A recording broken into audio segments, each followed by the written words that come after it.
What has the pandemic revealed to you about humanity?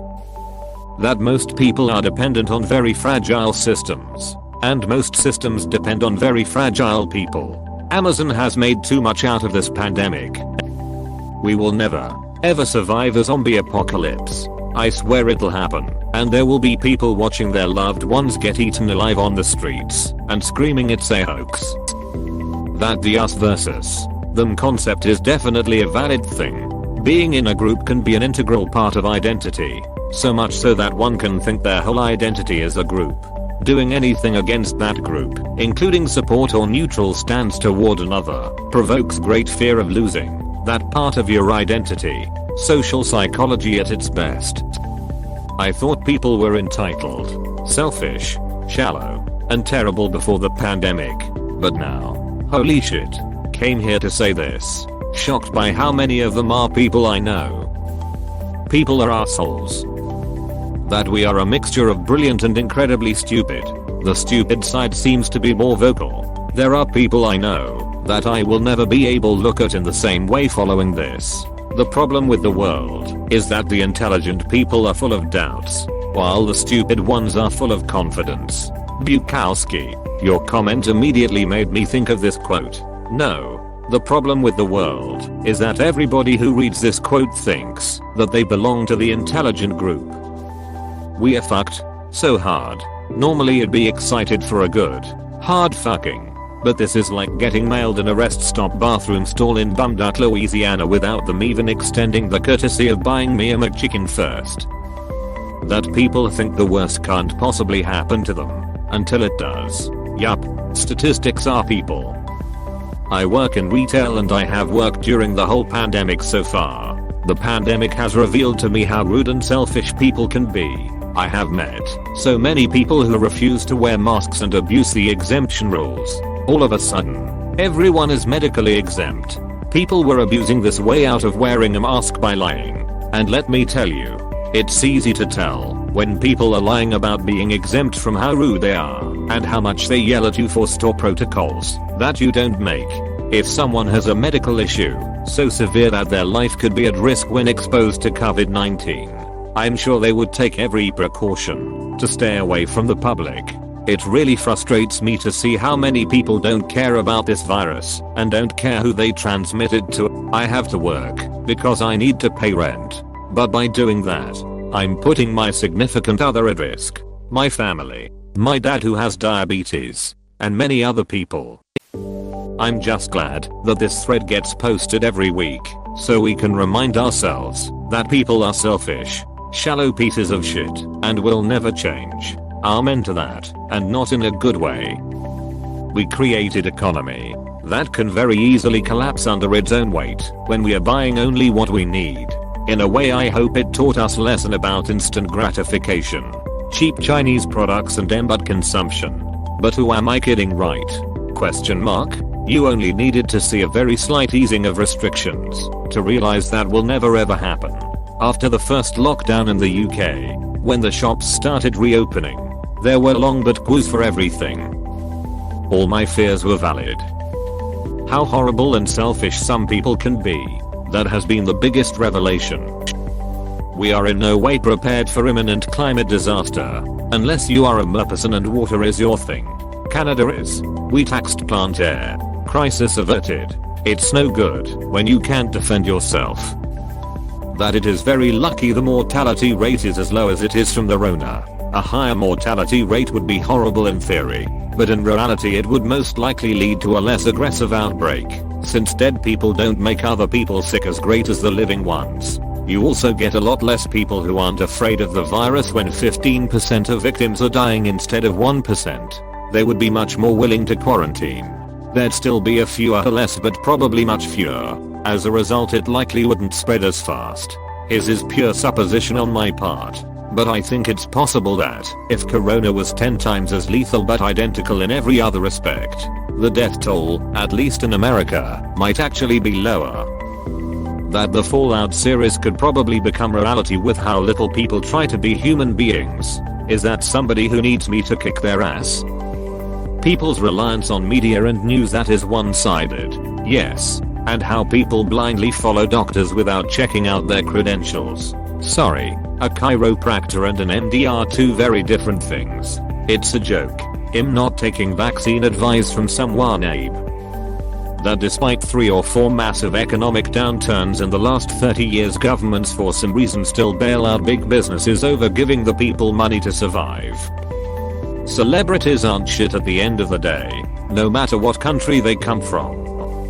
The people in the world are horrible, ugly people. More so than I thought. And I don't wanna be a part of that. I'm really struggling with just wanting to even be part of this world right now. Nothing new. There is a widespread denial and disbelief of science and fact, which is a dangerous thing in any society. I discovered few of my relatives that are suspicious about the vaccine, and they still think that masks are not really useful. I tried to spread a little of science infos to them, but it's like to talk to a wall. Honestly, people can make some really stupid decisions. This vaccine is probably the only type of treatment we'll get for COVID, but people just choose to ignore it, or even worse, get all superstitious about it. Lack of compassion. If you make the rich richer, you are essential. If you can barely live off your wage, you are essential. Democracy is fragile. If you don't fight to maintain it, it disappears. And no. Fighting for democracy isn't attacking other nations on flimsy grounds. It's keeping an eye on your own country's public officials and recognizing when they are eroding your rights and exempting themselves from the rule of law. Who TF downvoted this? Here in the Philippines, our government royally fucked up the pandemic response, and things got so bad despite citizens obeying the lockdowns and mask regulations. Instead of supporting the frontline health workers, government officials continued to violate quarantine by throwing parties, borrowing insane amounts of emergency debt that has not been accounted for, passing security laws to stifle criticism, and delaying the importation of badly needed vaccines, while it was revealed that the president's bodyguards secretly got unapproved, illegally imported doses. That was all during the pandemic. Keep spreading this message. A lot of people have no idea what it's like in other countries. Good day. That when humanity actually faces the end, we'll march gleefully into it with some stupid joke about it. Hey, Harry, the world is ending. There's a massive meteor. Never mind. It's not like we're stupid like the dinosaurs. We are fucked for climate change. There is not going to be a wake-up call. Almost 2 million people are dead from COVID and there are still deniers. Even when someone they know dies from it, they still deny it. There is no reasoning with these morons. What possible argument could exceed the deaths of their loved ones? I remember an article about a nurse in America somewhere. She said that some of her patients that died spent their last breaths insisting that COVID was a hoax. The whole thing is surreal. Survival of the fittest prevails. Deservedly. That people don't take discrimination against people of Asian descent seriously. It's especially hurts to see some POCs try to downplay or justify the racism against Asian Americans because they either didn't want the competition or cling to the model minority myth so hard. The fact that your comment barely got upvotes compared to all the others, even though it really should have been one of the most noteworthy aspects of this event in human history, says a lot. That a single man can dispute science with no facts and have millions of people believe him. I wouldn't have believed it. Minorities are more powerful than you think.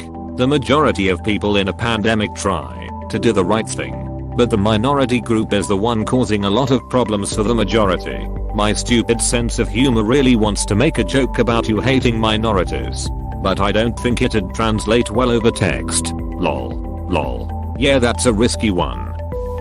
Though I was pretty cynical about people in general before thinking on a fraction of people, like 30/70 were truly garbage people.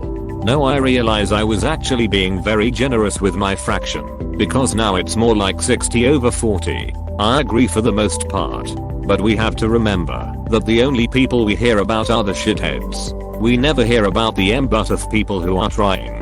Basically it's bad, but probably not as bad as it seems. We will complain about anything for entertainment. that many people would rather let others die or risk someone else's health than be inconvenienced in the slightest, although sadly a lot of people from marginalized communities have probably been dealing with this attitude for a long time, so I shouldn't complain too much. 1. Political tribalism is so powerful that it reduces otherwise fundamentally basic truths like how disease spreads into some great debate. 2. The overwhelming majority of people are not at all prepared for any level of adversity and they generally understand it to be everyone else's responsibility. 3. The scientific community is not magic. When global warming eventually becomes so pronounced that it's finally threatening the comfort of the average Westerner, you're going to see an exact repeat of this entire situation. That is, people resisting solutions because they think it's a conspiracy to impede on their rights. Big business making this a political thing to make money, and people who think memes on social media makes them experts. 4. Plato's allegory of the ship was 100% correct. 5. We need to recognize morticians an essential field. These guys and girls are pulling COVID bodies out of people's houses and can't get PPE because they are not essential. People are trying to have public viewings/visitations, and the funeral director can't tell them to limit the amount of people because they are not seen as having the authority to do it. 6. Nobody gives a duck what the governor says. People are still going to restaurants, bars, swingers clubs, and holding public events. 7. How out of touch celebrities are with the plight of the average person. Gestures as if they get the struggle of Joe Sixpack who has to literally risk his life to go to work every day have fallen pretty flat. 8. I hesitate to include this because of the political leanings affiliated with Reddit, but the hypocrisy of the American anti-firearms movement is highlighted in how many far left-leaning people rushed out to buy many of the same firearms they sought to ban when things started looking like it was getting real again. Many of the same folks laughing behind their keyboards at the right-wing platitudes you need a gun to protect you because the police will not were mainly the ones buying this stuff en masse without training, when it became obvious that was exactly what was happening in a lot of locations. Suddenly every left-leaning person I know is calling me and asking for advice on what R15 to buy. Most importantly, 6. Speaking strictly as someone who has a formal education in psychology and has worked in many different schools, I think the greatest lesson here is that the self-esteem movement was a complete failure. We now have a society of people who have no fundamental understanding of the scientific method or how to even interpret research that are artificially bolstering each other's confidence in false narratives through groupthink and sensationalism. Instead of teaching kids to stand up for what they believe in and believe in yourself, what we should maybe be doing is teaching them basic statistics in propositional logic in middle school. We are much dumber in general than I had suspected. A number of governments around the world are dangerously incompetent. Humanity has gone out the window, and people are more gullible than ever. I've been told people will post false statistics on social media to prove how right they are, and everyone would blindly go along with it.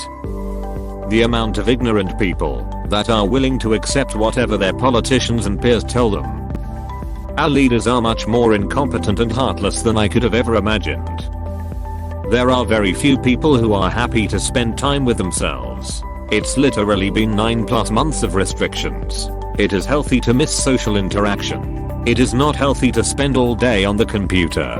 Don't get me wrong. Mask, distance, and stay home. But the idea that a person is shallow because they missing hanging out with friends, miss me with that lame shit. Not all of us are shut-ins. There's a big difference between not missing social interaction and being happy with your own company. I agree with you that it is healthy to want social interaction.